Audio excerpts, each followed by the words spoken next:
The movie takes place in a world of demons that steal human souls to strengthen their demon king, Quima. But in every generation, there would be 3 fine shits, also known as the Huz, that would protect the humans by sealing the demons using their music to create a barrier known as the Hunmoon. As the film literally says, their music creates courage and hope.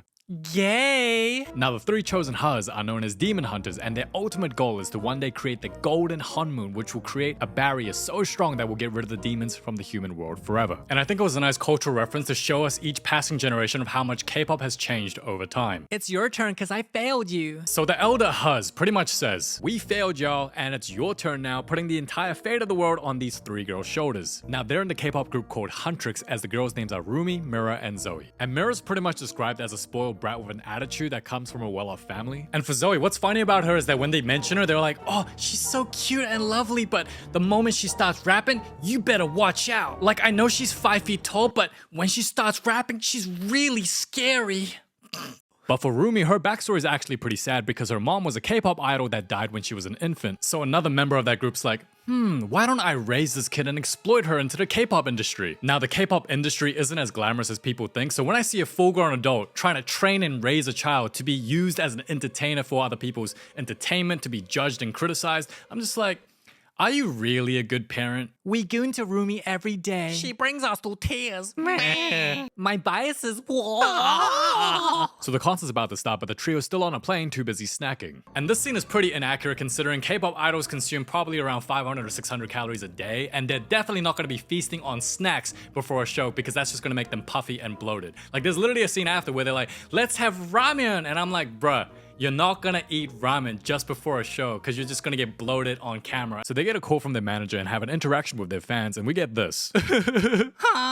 Girl, y'all are fake as hell. So they find out they're late and realize the staff on the plane are demons. So they beat their demon ass. And perform their first song. And considering these days K-pop cares more about the visuals and the dance choreography over the music itself, musically this first song was pretty good. And once they finish their performance, we can see the Hunmoon barrier activate, keeping the demons away from the humans. So the demon king not happy. Knowing the hunters are on the verge of creating a golden Hunmoon which will get rid of them once and for all. So the demon fine shit Jinu Suggests to create a demon boy band to steal Huntrix fans to stop the golden Hunmoon from happening. cringe. And in exchange, he wants the king to erase his memories. Netflix, y'all knew what you were doing. That man is the fine shit. Do you live alone? And when the girls finally catch a break, Rumi releases their new single, which is pretty unrealistic because in K-pop, it's the label that has full control over when to promote and release the songs. You having fun? You need to stop gooning to Stray Kids. No more break time for you. No! No! So they release the music video and it's an instant success, as the Golden Hunmoon will be created after just one more performance. But, plot twist, turns out Rumi is actually part demon and has demon patterns, but she's not fully demon. Why? I don't know, I didn't make the film. But during rehearsals, So she get the voice crack and loses voice cause she part demon and bails on a live show disappointing her fans. and we get a flashback. Am I a demon? No, I'll make you a slave to the industry. And then Rumi literally says, Is it cause my dad's a demon? wait, so her dad's a demon? That means her mom banged a demon? Damn! She horny. So Rumi feels trapped and isolated from the members and to the world because she's unable to show her true self due to fear of judgment and criticism of being a demon. But the truth is her demon patterns aren't that big a deal, especially because only 2 people, her other members and her mentor, are the only ones that know about the demon world. So for the general public, her having a few marks, it's really not that big a deal, and if anything, I think it looks good on her. And when she gets back home, she tells the others her voice is gone, but they're like, We can get through anything together. yeah, why is she kinda... Anyway, like good members, they help her get tonics the next day to fix her voice. And we're introduced to the demon boy band. And when Mira and Zoe see them, they are down bad. Now, I really like the animation style in this film, especially in comedic scenes like this where they make their facial expressions super expressive. Girl, they ain't all that. Now, me personally, I think most of the movie's budget went towards Jinu's visuals because the other guys just don't look as good. And when we're talking about this dude specifically, the guy with bangs that cover his whole face, if his nose is all the way down there and his hair is that long, That mean his forehead huge. and Rumi proceeds to get her K-drama moment. doing the typical slip and fall, expecting the guy to go, 저기요, 괜찮으세요? Here, let me help you. Psych! Huh? Dumb bitch. Huh? What you say to me, you Hongdae boy looking ass? They're so...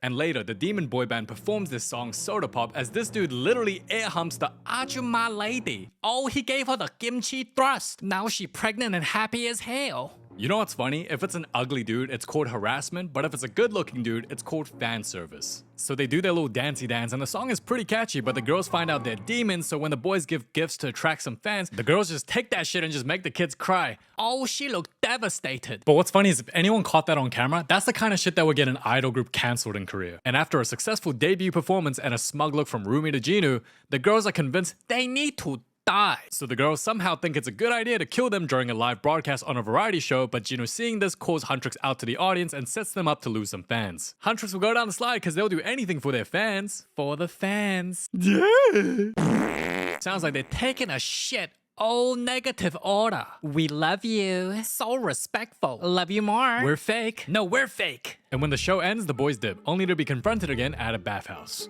Girls, my eyes are up here. But we horny. Look at her face though, that's hilarious. She's like, really, gal? Really? So the girls end up fighting demons again, as the fight scenes in this film are pretty good, but during the fight, Rumi's demon patterns gets exposed. Huh? No. You're gay? If Rumi just communicated to the other members like, look, I have all these demon patterns, but I'm not a demon, I truly believe the other members would just be like, you know what? It's not that big a deal. We believe her, we understand her, and then it'd be all good. But because she hid it, now it's a problem because the more you hide something, the bigger the problem it's going to be. But when Jinu sees this, he gives her the K-drama moment again and surprisingly helps her cover the patterns up. Wait, did he just give her mixed signals? What a red flag. 야, 이 새끼들아 여기서 뭐하니? 죄송합니다. And in just one day, the demon boy band goes super viral, getting their own manager bopping to their music. So Rumi's like, let's make a diss track to end their careers once and for all. Oh. But shortly after, Rumi meets some labubu looking ass cat that leads her to Jinu.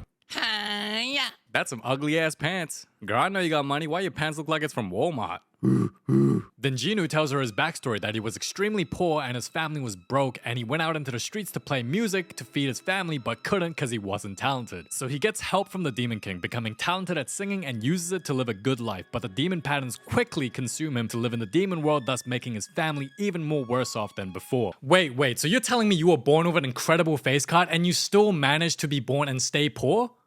That sounds like a you problem. Like, even if you sold food on the street, you don't think there'd be a line of girls that would want to get food from the good-looking guy? Really? Really? And also, if all else fails, you don't think there'd be a girl out there that would have a crush on you that came from money that you can marry and have a good life with?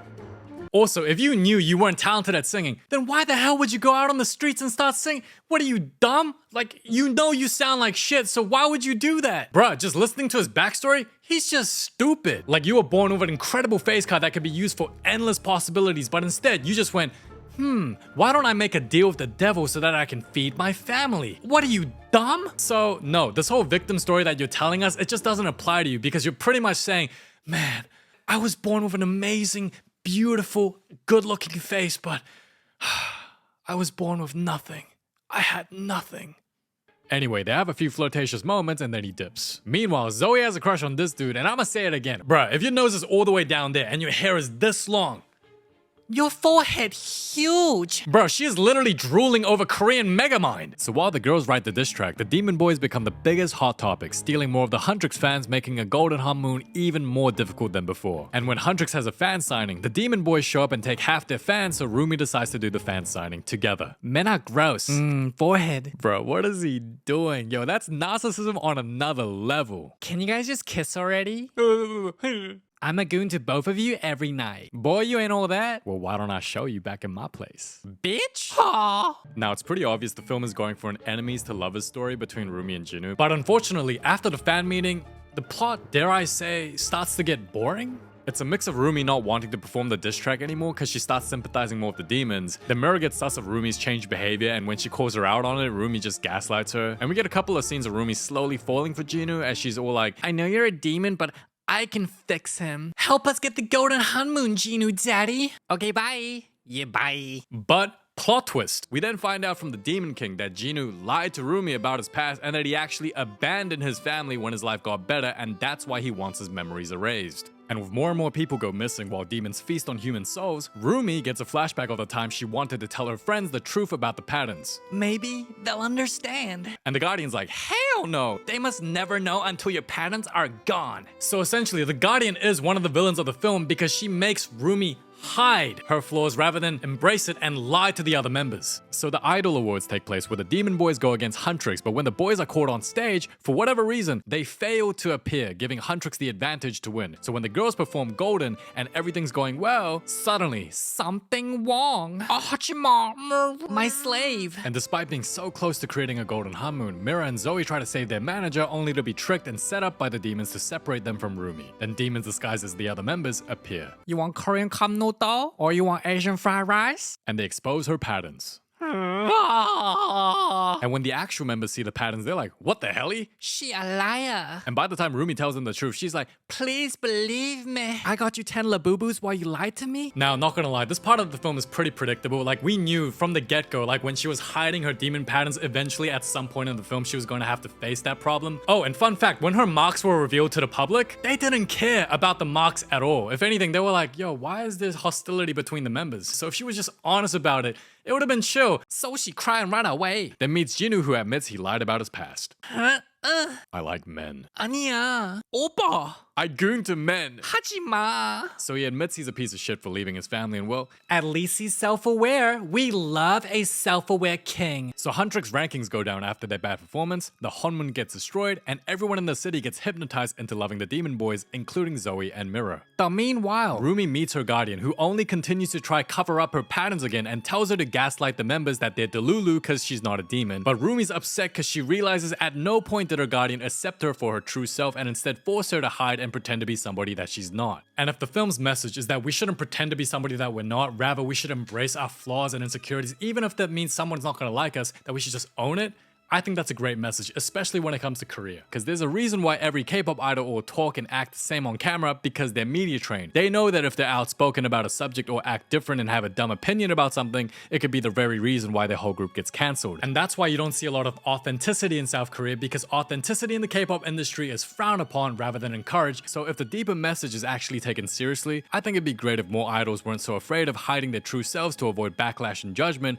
and embrace who they truly are, whether people like it or not. Because that's what makes you, you. Anyway, the Demon Boys hold a concert to consume everyone's souls and puts on a performance, and you just know someone's gonna make TikTok edits of this and they're gonna goon to this shit like, yes, Daddy Jinu. I love my voice crack. But suddenly, the roomies show up and sings a song reuniting the members. And together, they take down the demons and go at the Demon King. You want to fight me?